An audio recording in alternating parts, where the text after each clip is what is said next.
We have Bo Nix in that open. Bo Nix goes 12th overall to the Denver Broncos. And Sean Payton, singing the praises of Bo Nix in his post-draft press conference, just going over all of the facets of his game and where he ranked nationally that align with the style of Sean Payton. I think he went on for like 15 minutes with McAfee. A deep dive on like the time they spent with him, how the throws they saw him made, the analytics staff that they use with the Broncos to sort through all of his different throws and all of the things, good, bad, otherwise, up, down, left, right, everywhere across the board.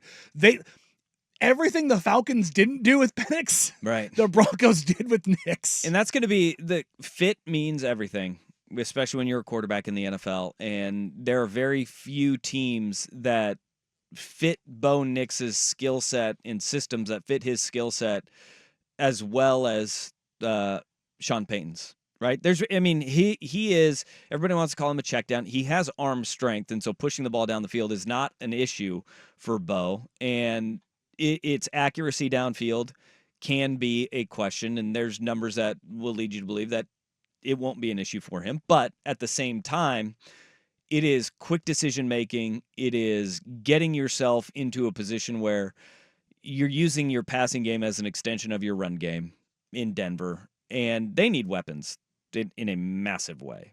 I mean, that's going to be the next step, is that everybody's like, oh, hey, Drew Brees and Sean Payton in New Orleans, this is exactly the same. They always had really damn good receivers, too.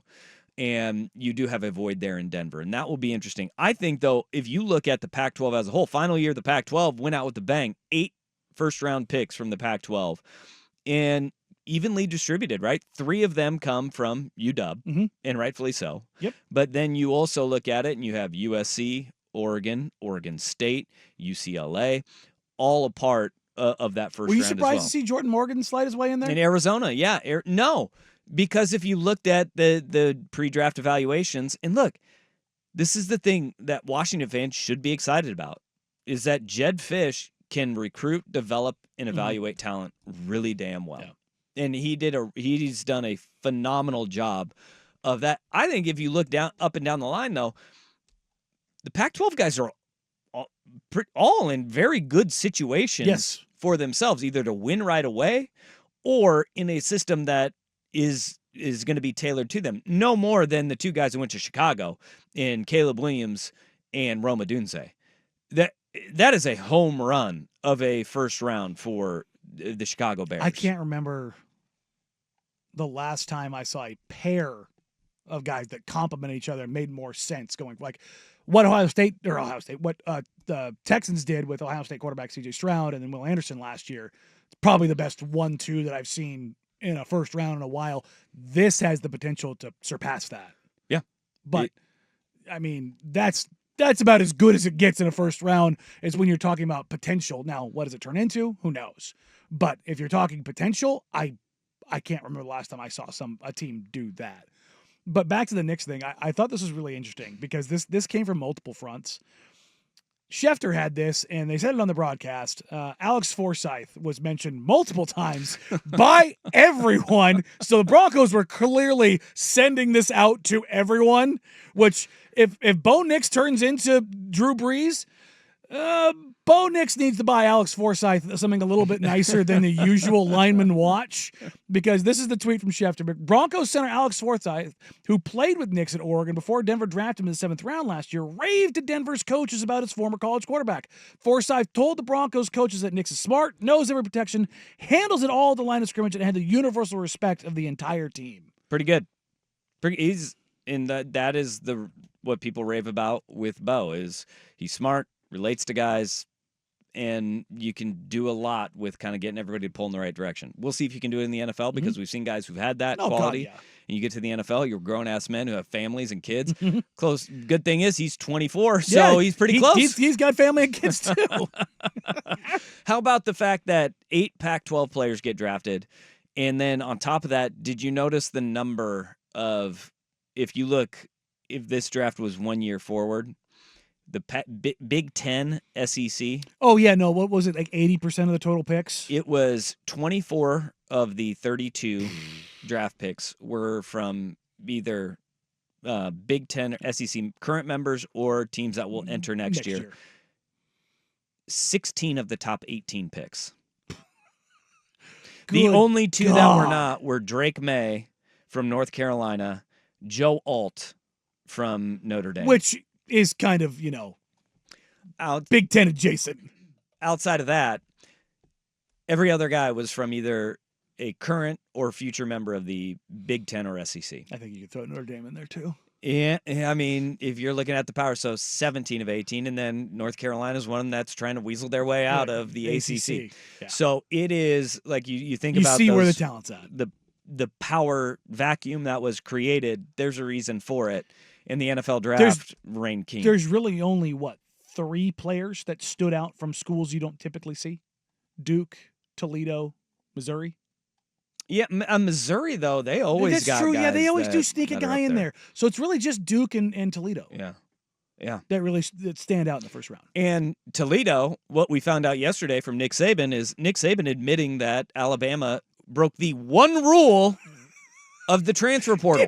The number of F's given was 0 by Saban, not only in that statement, but all night. But he just flat out said, we tried to get him into the portal, but he just wouldn't do it. Yeah. This, quite what? literally, the one thing you cannot do is approach a guy, and we all know it's happening, but at the same time, the fact that Nick Saban's just like, yeah, screw it. The one thing you can't do is try to induce a guy into the portal and then win him over with NIL. And he said, Quinyon Mitchell was our number one target in the portal.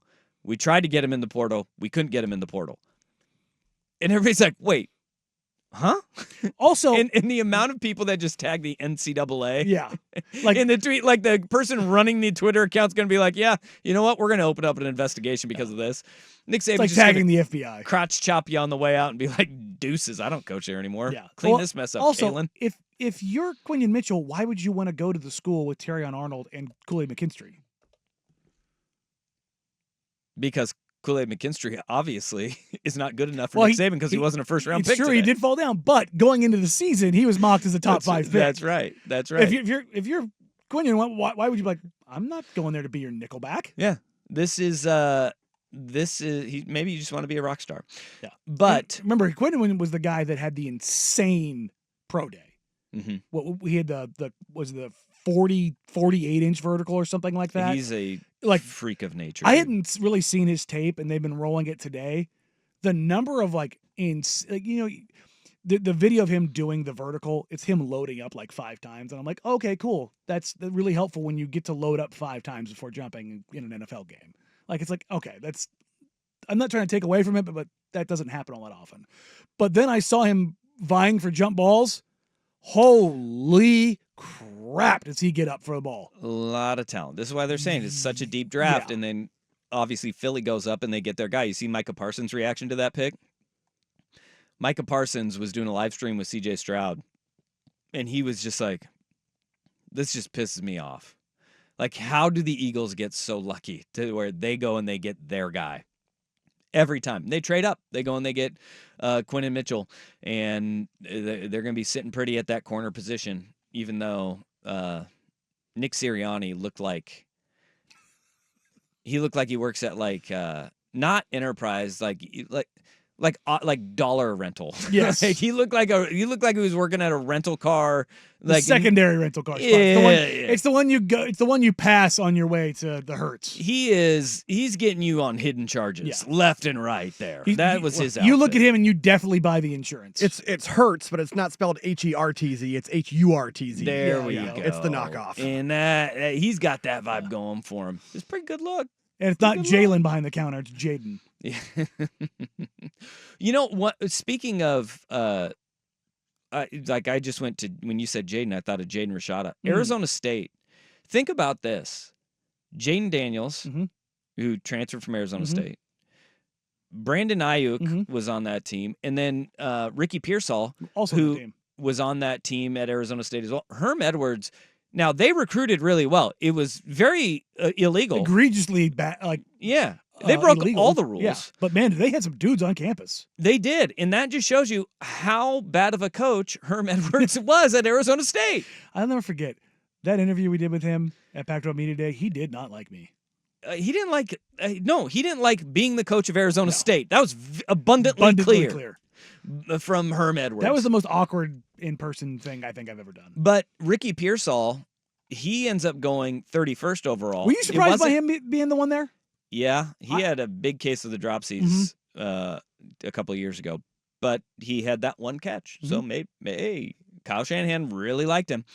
We got the one white wide receiver was not Ladd McConkey in that first round, and Cooper DeJean, he falls out. Which 1969, still the last time. Still the last time. Unbelievable.